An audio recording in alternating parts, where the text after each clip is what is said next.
Breaking news చూస్తున్నాం. Phone tapping కేసులో కీలక పరిణామం చోటు చేసుకుంది. రెడ్ కార్నర్ నోటీసుల అమలు ప్రక్రియను అమెరికా ప్రభుత్వం షురూ చేసింది. దీంతో దర్యాప్తు బృందాల ప్రయత్నాలు ఫలించినట్లయింది. మరోవైపు ప్రభాకర్ రావును అమెరికా నుండి భారత్ డిపోర్ట్ చేసేందుకు చర్యలు కొనసాగుతున్నాయి. అమెరికాకు చెందిన యుఎస్ హోంల్యాండ్ సెక్యూరిటీ ఏజెన్సీ ఈ చర్యలను చేపట్టింది.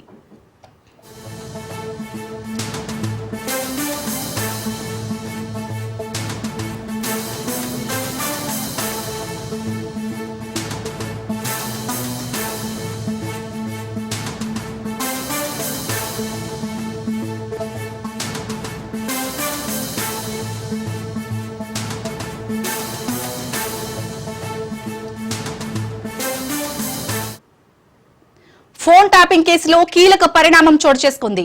రెడ్ కార్నర్ నోటీస్ అమలు ప్రక్రియను అమెరికా ప్రభుత్వం షురూ చేసింది. దీంతో దర్యాప్తు బృందాల ప్రయత్నాలు ఫలించినట్లయింది. మరోవైపు ప్రభాకర్ రావును అమెరికా నుండి భారత్ డిపోర్ట్ చేసేందుకు చర్యలు కొనసాగుతున్నాయి. అమెరికాకు చెందిన యుఎస్ హోంల్యాండ్ సెక్యూరిటీ ఏజెన్సీ ఈ చర్యలను చేపట్టింది.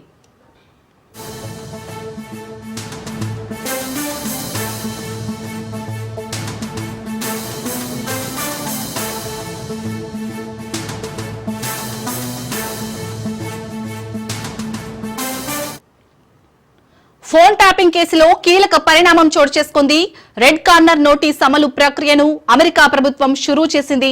దీంతో దర్యాప్తు బృంద ప్రయత్నాలు ఫలించినట్లయింది. మరోవైపు ప్రభాకర్ రావును అమెరికా నుండి భారత్ డిపోర్ట్ చేసేందుకు చర్యలు కొనసాగుతున్నాయి. అమెరికాకు చెందిన యుఎస్ హోంల్యాండ్ సెక్యూరిటీ ఏజెన్సీ ఈ చర్యలను చేపట్టింది.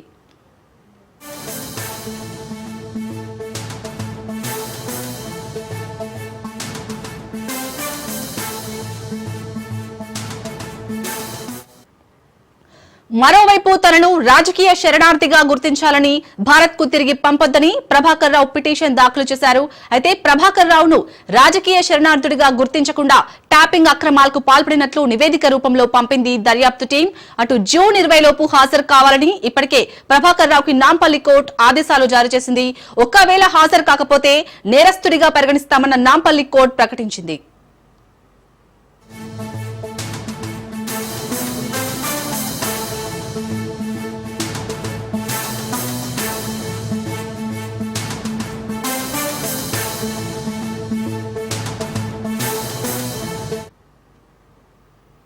రైట్, ఇక దీనికి సంబంధించి పూర్తి డీటెయిల్స్ మా ప్రతినిధి రత్నకుమార్ అందిస్తారు. రత్నకుమార్, చెప్పండి. ఇటు మన ఫోన్ ట్యాపింగ్ కేసులో A1 గా ఉన్న ప్రభాకర్ రావు అయితే ఇటు రెడ్ కార్నర్ నోటీస్ అమలు ప్రక్రియనైతే అమెరికా ప్రభుత్వం షురూ చేసినట్టుగా తెలుస్తుంది. మొత్తానికి ఇటు దర్యాప్తు బృందాల ప్రయత్నాలు ఫలించినట్టయినా అప్డేట్స్ ఏంటి?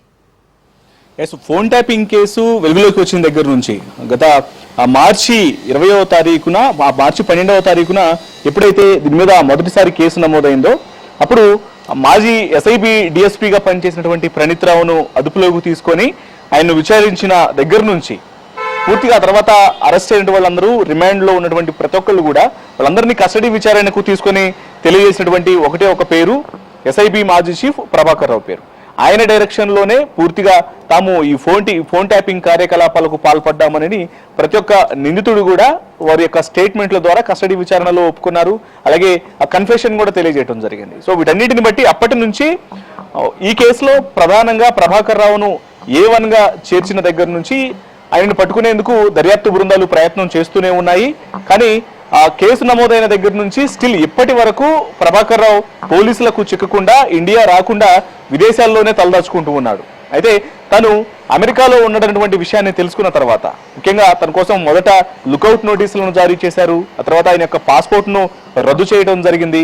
అలాగే ఇక్కడ కోర్టులలో తను యొక్క అరెస్టులను తప్పించుకునేందుకు ముందస్తుగానే బెయిల్ పిటిషన్లు దాఖలు చేసినప్పటికీ కోర్టులు సైతం తాను విచారణకు హాజరు కావాల్సిందే అనేటువంటి విషయాలన్నింటినీ కూడా తెలియజేస్తూ ఆయన వేసినటువంటి బెయిల్ పిటిషన్లన్నింటినీ కూడా కొట్టేశాయి. ఇంకా రీసెంట్ గా ప్రభాకర్ రావు ఇంటి వద్ద నోటీసులను కూడా అంటించడం జరిగింది. పంజాగుట్ట పోలీసులు వెళ్లి కేసుని ప్రధానంగా ఇన్వెస్టిగేషన్ చేస్తున్నటువంటి పోలీసు అధికారులు వెళ్లి ఆయన బారామతి దగ్గర ఉన్నటువంటి ఆయన నివాసానికి వెళ్లి ఆయన విల్లాలో సోదాలు చేసినటువంటి ప్రయత్నం చేయగా ఆ ఇంట్లో ఎవరూ లేకపోవడంతో ఇంటికి తాళాలు వేసి ఉండటంతో ఆ నోటీసులను కేవలం ఇంటి గోడకు మాత్రమే అంటించి పోలీసులు వెందిరిగారు. అయితే ఎప్పటి నుంచో ప్రభాకర్ రావును ఇండియాకు రప్పించేందుకు శతవిధాల ప్రయత్నం చేస్తున్నారు. అందులో భాగంగానే రెడ్ కార్నర్ నోటీసులను కూడా జారీ చేయడం జరిగింది. ఇంటర్పోల్ సాయంతో ఈ రెడ్ కార్నర్ నోటీసులు జారీ చేసిన తర్వాత ఆయన్ను ఇమ్మీడియట్ గా ఇటు ఇండియాకు పంపించేయాల్సినటువంటి అన్ని అంశాలను కూడా విదేశాల్లో ఉన్నటువంటి ఆయన ఎక్కడైతే ఇప్పుడు ప్రస్తుతం అమెరికాలో తలదాచుకుంటున్నటువంటి విషయం తెలిసిన తర్వాత అమెరికా అధికారులకు కూడా ఈ కేసుకు సంబంధించినటువంటి వివరాలను తెలియజేయడం జరిగింది. అయితే మొదట తను ఇటు అమెరికాలో తనను శరణార్థిగా గుర్తించాలనేటువంటి పిటిషన్ను దాఖలు చేశాడు ప్రభాకర్ రావు. తను ఇక్కడే ఉండేందుకు అనుమతించాలి, తనను శరణార్థిగా గుర్తించాలనేటువంటి విషయాలన్నింటినీ కూడా అక్కడ అధికారులకు తెలియజేస్తూ పిటిషన్లను దాఖలు చేసుకున్నాడు. కానీ ఈ అంశాన్ని గుర్తించిన తర్వాత ఇక్కడ దర్యాప్తు బృందం కూడా ఇమ్మీడియట్ గా అమెరికాకు ఈయన చేసినటువంటి అక్రమాలకు సంబంధించి ఫోన్ ట్యాపింగ్ కేసులో ప్రభాకర్ రావు యొక్క పాత్ర, ఆయన మిగతా అధికారులను ఇన్ఫ్లుయెన్స్ చేసి వాళ్ళ ద్వారా చేసినటువంటి ఫోన్ ట్యాపింగ్ సంబంధించినటువంటి కేసులోని అన్ని డీటెయిల్స్ ను ఆయన మీద నమోదైనటువంటి కేసులో పూర్తిగా ఆ యొక్క అనేక విషయాలన్నింటినీ కూడా మెన్షన్ చేస్తూ లేఖలు రాయటం జరిగింది. సో అందులో భాగంగానే అతన్ని ఖచ్చితంగా రాజకీయ శరణార్థిగా గుర్తించకుండా ఇమ్మీడియట్ గా భారత్ పంపించేయండి అనేటువంటి విషయాలన్నింటినీ కూడా తెలియజేసింది.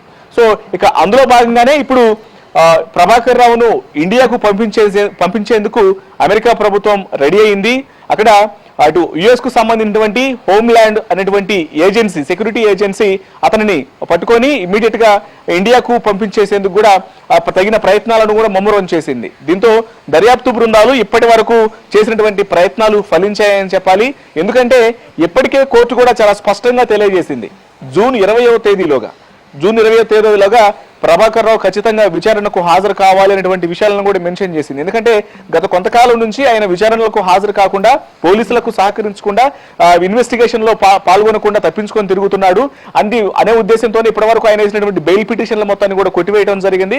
ఇక అందులో భాగంగానే ఇప్పుడు జూన్ 20వ తేదీలోపు విచారణలో గనక పాల్గొనకపోతే, కోర్టు ముందు హాజరు కాకపోతే మాత్రం ప్రొక్లైన్డ్ అఫెండర్ గా ఆయన్ను ప్రకటించాల్సి ఉంటుంది. అంటే ప్రకటిత నేరస్తుడిగా ధృవీకరిస్తాము అనేటువంటి విషయాన్ని కోర్టు తెలియజేస్తూ, మరోవైపు ఆయన విచారణకు హాజరైనా అవ్వకపోయినప్పటికీ కూడా ఈ యొక్క కేసును మాత్రం విచారణను ముందుకు తీసుకెళ్తామన్నటువంటి విషయాన్ని కోర్టు చాలా స్పష్టంగా తెలియజేసింది.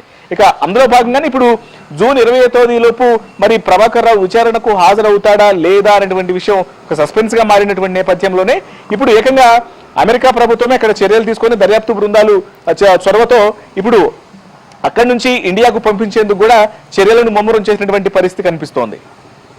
రత్నకుమార్, మరి మీరు అన్నట్టు ఫస్ట్ నుంచి అయితే A1 గా ఉన్న ప్రభాకర్ రావు అయితే తప్పించుకొని తిరుగుతున్నారు. మరి ఇప్పుడు అమెరికా ప్రభుత్వం అయితే సపోర్ట్ చేసింది ప్రభాకర్ రావును తిరిగి ఇండియాకు రప్పించడానికి. సో మరి ఇండియాకు వచ్చినాకైనా విచారణకు సహకరించే అవకాశం ఉందా? ఎందుకంటే మొదటి నుంచి విచారణకు హాజరు కాని ప్రభాకర్ రావు ఒకవేళ ఇండియాకు వస్తే విచారణకు సహకరించే అవకాశం ఎంతవరకు కనిపిస్తుంది?